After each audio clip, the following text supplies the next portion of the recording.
है तो क्यों रोता है? क्योंकि स्वर्ग के मजा आप समझ में नहीं आया। अरे पापा तो स्वर्ग में चले गया, खुश होना चाहिए था ना। मरने के दिन में काला कपड़ा पहनना नहीं चाहिए था ना, सफेद कपड़ा पहन करके उनको बधाई करना था। लेकिन क्यों हम रोते हैं? क्योंकि हमारे भाई हमारे बहन के साथ हम रहना चाहता है। वो तो स्वर्ग में चले गया, वो तो विदाई करना चाहिए। धूमधाम से ताली बजाते हुए और ढोल बजाते हुए हम लोग भजन गाना चाहिए था ना।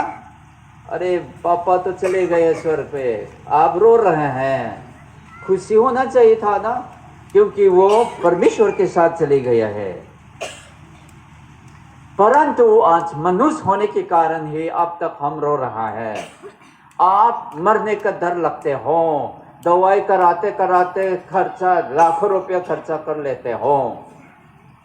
लेकिन एक दिन आएगा, प्रकाशित वाक्य 9 अध्याय 6 पद में हमने पाया है, जिस दिन मृत्यु को ढूंढेंगे और नहीं पाएंगे, मरने की लालसा करेंगे, मृत्यु उससे भागेगी।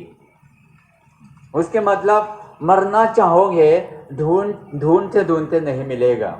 और पर्वत से पहाड़ से कहेगा, हे पहाड़ मुझसे टाल दो, मेरे ऊपर में गिर जाओ, मैं मरना चाहता हूँ। लेकिन मरने के लिए आपको नहीं मिलेंगे।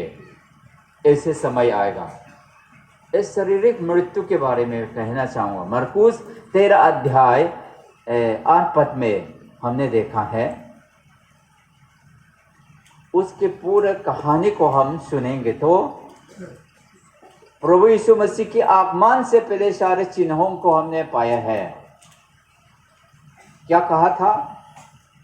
जाति जाति लड़ाई झगड़ा करेगा, देश देश से लड़ाई झगड़ा होगा, और युद्ध आप सुनते जाओगे, भूकंप आएगी और अकाल पड़ेगा,